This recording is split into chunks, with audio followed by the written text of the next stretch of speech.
Hello everyone, welcome to Jacob talk.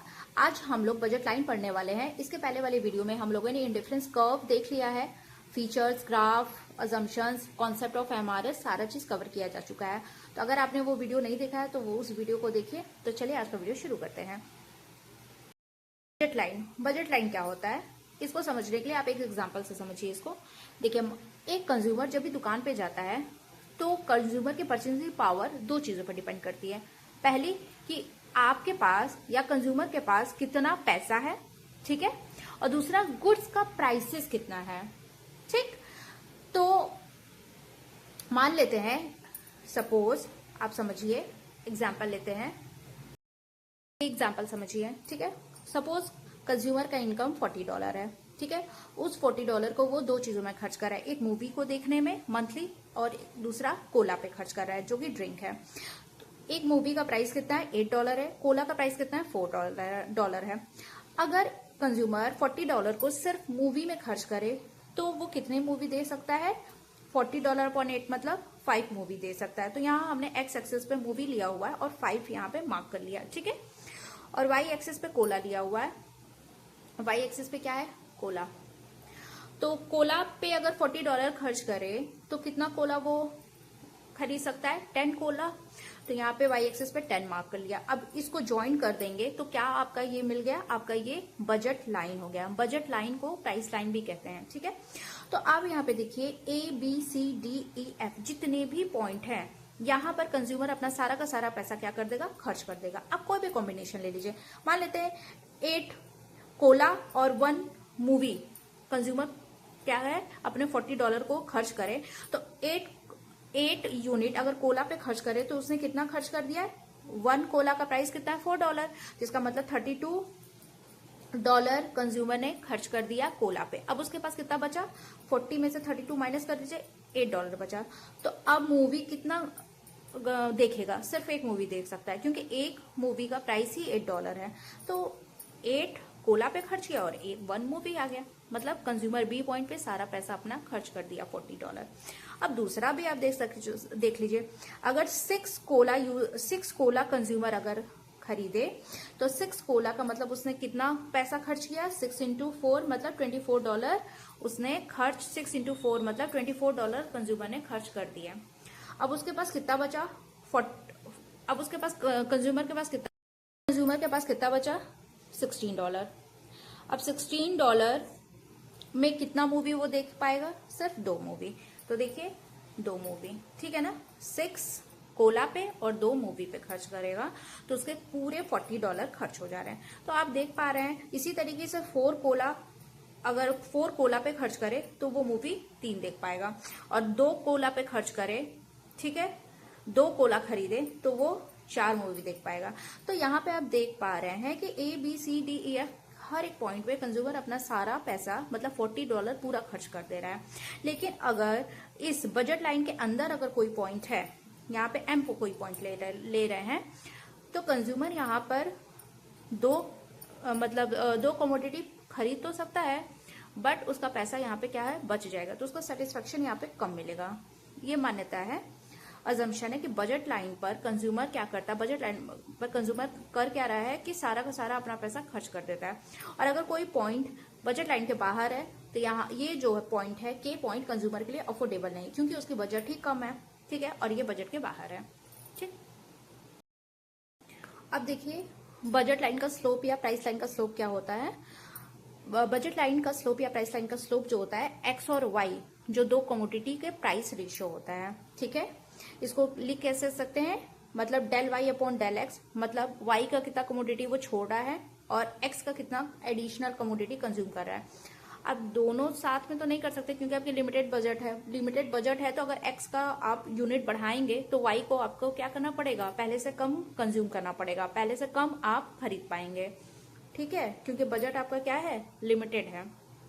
तो del Y मतलब x के एक एडिशनल यूनिट के लिए आप कितना y को सेक्रीफाइस कर रहे हैं। तो del y/del x is equal to price of x upon price of y। यही आपका क्या है, यहाँ माइनस लगा लीजिए, क्यों, क्योंकि बजट लाइन क्या होता है, डाउनवर्ड स्लोपिंग होता है। यही आपका क्या है, स्लोप होता है बजट लाइन का, price of x upon price of y, ठीक है। देखिए अगर यहाँ पे कंज्यूमर 30 वाई का कंज्यूम कर रहा है और 15 क्या कर रहा है, गुड एक्स का कंज्यूम कर रहा है, ठीक है। अब मान लो कंज्यूमर 20 वाई का कंज्यूम करे तो वो 20 क्या कर सकता है, गुड एक्स का कंज्यूम कर पाएगा। तो आप पहले 30 कर रहा था, अब क्या कर रहा है, वाई का 20 यूनिट कंज्यूम कर रहा है, तो कितना कम कर दिया, डेल बाई 10 कम किया। और एक्स की तरफ अगर देखें, पहले 15 कंज्यूम कर रहा था और अब क्या किया 20 एक्स में, तो एक्स कितना बढ़ गया, डेल एक्स कितना हो गया 5। तो अगर इस पे रखेंगे del y upon del x पे, क्या स्लोप बनेगा, 10/5 इक्वल टू 2 बन जाएगा। ठीक, यही होता है, ये जो इक्वल होगा price of x upon price of y के, यही स्लोप होता है। ठीक है, ये ध्यान रखिएगा। अब जो है सबसे इंपॉर्टेंट कि बजट सेट में चेंज कैसे आता है। दो तरीके का चेंज आप देख सकते हैं, बजट लाइन या तो रोटेट होगा या तो शिफ्टिंग होगा। अब देख लेते हैं कि बजट लाइन कब शिफ्ट होता है। देखिए बजट लाइन शिफ्ट कब होगा, जब कंज्यूमर का इनकम बढ़ जाए या फिर कम हो जाए, तब बजट लाइन में क्या होगा, शिफ्टिंग आएगा।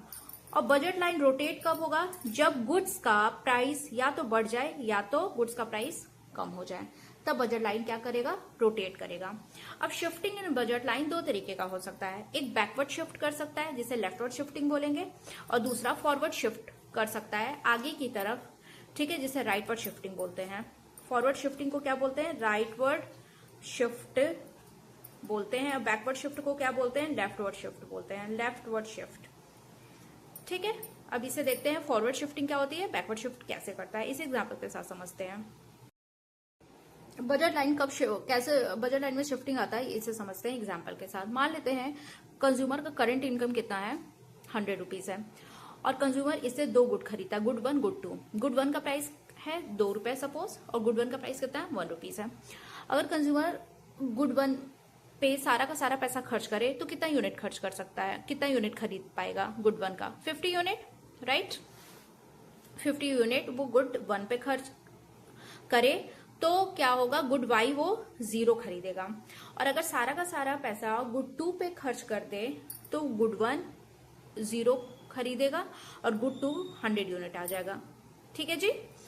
अब सपोज करिए इनकम कंज्यूमर की बढ़ गई है, 120 हो गया है, ठीक, और गुड 1 का प्राइस 2 रुपए 1 रुपए है।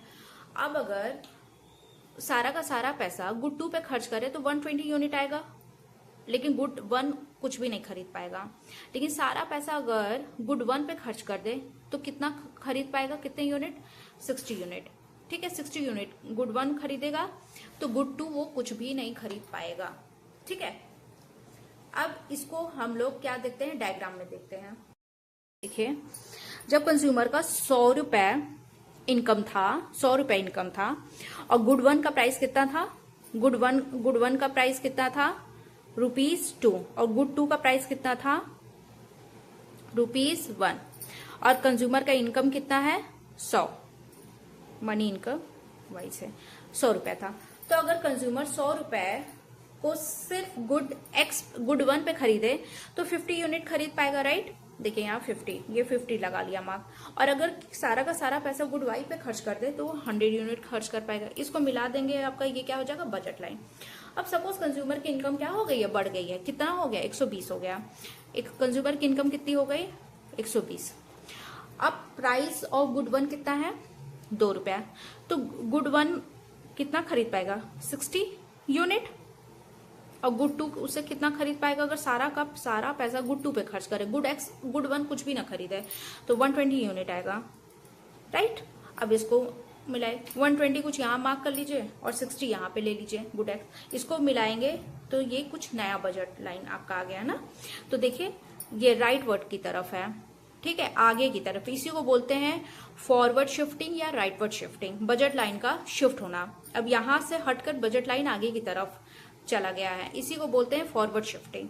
लेकिन अगर कंज्यूमर की इनकम कम हो जाए, अगर कंज्यूमर की इनकम मान लो 50 रुपीज हो गया और गुड 1 पे सारा पैसा खर्च करे तो कितना यूनिट खरीद पाएगा गुड 1 का, 25 यूनिट, क्योंकि प्राइस 2 रुपए है। और गुड 2 पे अगर सारा का सारा पैसा खर्च करे तो कितना खरीद पाएगा, 50 यूनिट। ठीक है जी, ठीक। तो चलिए, हालांकि एग्जाम्पल में यहाँ पे कंज्यूमर की इनकम क्या है, 40 रुपीज लिया गया है। तो 40 रुपीज भी अगर ले लेंगे तो 20 यूनिट किसका आ जाएगा, गुड एक्स का आ जाएगा, और 40 गुड वाई का आ जाएगा। तो इसे मिलाएंगे तो क्या बन जाएगा, न्यू बजट लाइन। अब ये देखिए, ये एग्जिस्टिंग बजट लाइन था और इसके क्या है, पीछे चला गया बजट लाइन। इसे क्या बोलेंगे, लेफ्टवर्ड शिफ्टिंग, जब कंज्यूमर की इनकम क्या हो जाती है, कम हो जाती है। तो आपको याद रखना है, जब भी कंज्यूमर की इनकम बढ़ती है, याद क्या रखना है, जब भी कंज्यूमर की इनकम बढ़ती है तो बजट लाइन जो होता है कहाँ शिफ्ट होगा, आगे की तरफ, फॉरवर्ड शिफ्ट। कहाँ शिफ्ट होगा, फॉरवर्ड शिफ्ट होगा। और जब भी कंज्यूमर की इनकम कम हो जाती है, कंज्यूमर की इनकम कम हो जाती है तो बजट लाइन शिफ्ट कैसे होगा, लेफ्टवर्ड शिफ्ट। लेफ्टवर्ड शिफ्ट या फिर बैकवर्ड शिफ्ट, बात दोनों सेम ही है। आई होप आपको ये शिफ्टिंग वाला चीज समझ में आ गया होगा। ठीक है, अब नेक्स्ट देखते हैं कि बजट लाइन रोटेट कैसे करती है। अब देखिए, rotation of budget line. Budget line का रोटेशन भी दो तरीके से होता है, राइटवर्ड रोटेशन होता है और दूसरा लेफ्टवर्ड रोटेशन होता है। रोटेशन, राइटवर्ड रोटेशन तब होगा जब भी गुड्स का प्राइस क्या हो जाता है, गुड्स का प्राइस क्या हो जाता है, फॉल हो जाए। गुड, एक कमोडिटी का प्राइस क्या हो जाए, फॉल हो जाए। चाहे गुड एक्स का प्राइस फॉल हो जाए, चाहे गुड वाई का प्राइस फॉल हो जाए, तो वो क्या होगा, राइटवर्ड रोटेट कर जाता है। अभी आप समझ में आएगा, देखिए। ठीक है, जब गुड एक्स का या गुड वाई का प्राइस फॉल हो जाए, गिर जाए, तब राइटवर्ड रोटेशन होगा। अब देखो, इसको समझो कैसे, क्यों राइटवर्ड रोटेट हो रहा है। देखो, ये कुछ बजट लाइन था ए और बी, गुड एक्स और गुड वाई। ठीक है, मतलब ये ओ बी गुड एक्स का हम परचेस कर पा रहे हैं और ओ ए गुड वाई का परचेस कर पा रहे हैं। ठीक है, ए बी क्या है, हमारा बजट लाइन है। ठीक, अब सपोज करो गुड एक्स का प्राइस क्या हो गया, कम हो गया। गुड एक्स का प्राइस क्या हो गया, कम हो गया। तो गुड एक्स का प्राइस अगर कम हो जाएगा तो उसकी डिमांड बढ़ जाएगी, है ना। अब पहले से ज्यादा क्वांटिटी एक्स का खरीद पाएंगे ना। ठीक है, तो अब पहले हम कंज्यूमर ओ भी खरीद पा रहा था एक्स का क्वांटिटी, जब उसका बजट, मतलब बजट ए भी है। अब क्योंकि गुड एक्स का प्राइस कम हो गया है तो वो पहले से ज्यादा गुड एक्स क्या कर पाएगा, खरीद पाएगा। गुड एक्स की प्राइस कम हो जाने से कंज्यूमर की गुड एक्स की परचेजिंग पावर बढ़ गई है। गुड एक्स वो पहले से ज्यादा डिमांड कर पाएगा क्योंकि उसका प्राइस कम हो गया है। तो अब वो कितना, OB1 पे चला गया। देखो, राइटवर्ड शिफ्ट हो गया, रोटेट हो गया। ठीक है, OB से OB1 पे आ गया क्योंकि कमोडिटी एक्स का प्राइस कम हो जाने से कंज्यूमर गुड एक्स को पहले से ज्यादा खरीद पा रहा है। तो और जबकि वाई सेम ए पे ही है, वाई में कोई चेंज नहीं है। वो OA वाई खरीद पा रहा था, अभी भी OA ही खरीद पा रहा है, लेकिन गुड एक्स बस वो ज्यादा खरीद पा रहा है, OB से OB1 पे आ गया है। ठीक, इसे बोलते हैं राइटवर्ड रोटेशन, जब प्राइस कमोडिटी का कम हो जाता है। अब मान लो वाई का कम हो गया है, एक्स का सेम ही है, तो देखो एक्स का ऐसे ही रहेगा, बस वाई की तरफ ये क्या हो जाएगा, बजट लाइन रोटेट हो जाएगा। ठीक है, OA गुड वाई का खरीद पा रहा था, अब OA1 खरीद पा रहा है, पहले से ज्यादा खरीद पा रहा है। ठीक, तो ये ऊपर की तरफ राइटवर्ड रोटेशन हो गया ना। ठीक है, फॉरवर्ड रोटेशन हो गया, इसी को बोलते हैं राइटवर्ड रोटेशन। रोटेशन तब होगा जब गुड्स का प्राइस या तो कम हो जाए या तो बढ़ जाए, तभी रोटेशन आएगा। और शिफ्टिंग आता है जब कंज्यूमर का इनकम बढ़ जाए या फिर घट जाए, तब शिफ्टिंग आता है। इसी तरीके से लेफ्टवर्ड रोटेशन भी हो सकता है। ये तो राइटवर्ड रोटेशन हुआ। ठीक है, राइटवर्ड रोटेशन हुआ। अब लेफ्टवर्ड रोटेशन देखते हैं। रोटेशन देखिए कब होता है, देखिए AB कुछ एग्जिस्टिंग बजट लाइन था। ठीक है, अब गुड एक्स का प्राइस क्या हो गया, बढ़ गया। अब क्या हुआ, गुड एक्स का प्राइस बढ़ गया। अब प्राइस बढ़ गया तो पहले से हम कम क्वांटिटी गुड एक्स का खरीद पाएंगे ना। ठीक है, पहले OB खरीद पा रहे थे, अब क्या है, कम क्वांटिटी खरीद पाएंगे तो पीछे की तरफ चला जाएगा। OB1 अब डिमांड हो जाएगा, प्राइस बढ़ जाने से डिमांड कम हो गया, परचेजिंग पावर घट गई कंज्यूमर की। तो अब क्या हो जाएगा, OB से OB1 आ जाएगा। ये एक्स का प्राइस क्या हो जाएगा, बढ़ गया है, तो बजट लाइन पीछे की तरफ चला गया ना, रोटेट हो गया। और जबकि वाई का सेम ही है, ओ ए ही है, क्योंकि वाई के प्राइस में कोई चेंज नहीं आया, सिर्फ प्राइस किसका बढ़ा है, केवल गुड एक्स का बढ़ा है। तो ऐसे करके रोटेट हो जाएगा और वाई एज इट इज ही रहा। अब तो इसे बोलेंगे पीछे की तरफ चला गया ना, ठीक है, तो इसे बोलेंगे लेफ्ट रोटेशन। अब गुड वाई में भी इसी तरीके से हो सकता है। ओ बी का प्राइस मतलब गुड एक्स का प्राइस सेम है, गुड वाई का प्राइस अगर क्या हो जाए, बढ़ जाए, बढ़ गया है तो ए बी कुछ बजट लाइन था, अब ओ बी गुड एक्स तो एज इट इज है, बस अब पीछे की तरफ रोटेट कर गया वाई का, क्यों, क्योंकि गुड वाई का प्राइस बढ़ गया है। तो ओ ए पहले डिमांड किया जा रहा था, अब कितना हो गया, ओ ए 1, तो पीछे की तरफ हो चला गया, तो लेफ्ट रोटेशन हुआ। ठीक है, लेफ्ट रोटेशन कब होता है, जब गुड का प्राइस बढ़ जाता है, तब लेफ्ट रोटेशन होता है। ठीक।